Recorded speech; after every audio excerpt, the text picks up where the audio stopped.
Culturing vestigial winged fruit flies to feed to your medium-sized fish is loads of fun, and I've done it before.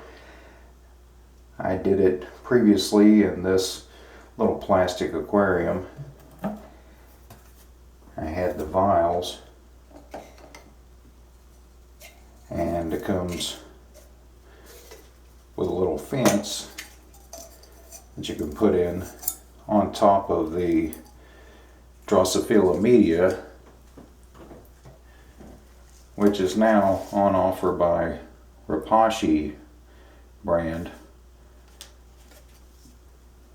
It's rather expensive, that brand name is, but you can get it cheaper online on Amazon. But you put the Drosophila media in the bottom and just enough water so that it won't fall out, and you stick the fence on top of that, stick it down in the media a little bit so it'll stay in place, and the flies can climb on that and lay eggs. It's not really necessary to add the fence. I think they'll have plenty of room to lay eggs all about, and the maggots will crawl up the sides of the glass and pupate, and you'll get loads of flies. This is a sort of cap that you could use if you wanted to use a coffee filter or something to plug up the hole, but I find it much easier to just use foam rubber stoppers,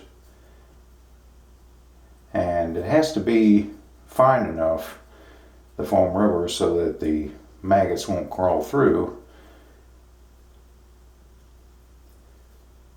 but the foam rubber gives them enough air to keep going.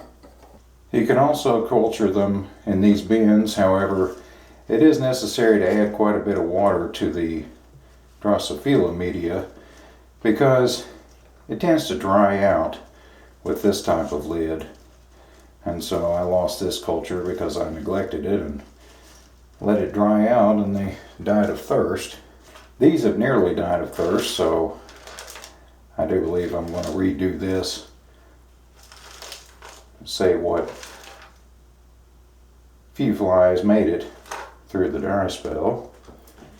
But culturing flies again has encouraged me, and watching various DIY type videos on YouTube, to take an old plastic reflector light and cut it up and glue it together to form this nice tray for some glass files, which I purchased online.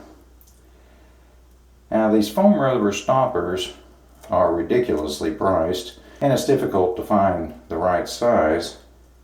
So to come up with cheap foam rubber stoppers, I found that this particular foreign coin is just the right size for a stopper.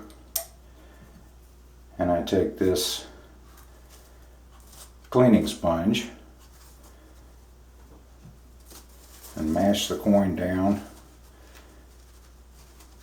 in the right spot and just cut around that with a box cutter, and I find it makes the perfect foam rubber stopper for this size vial.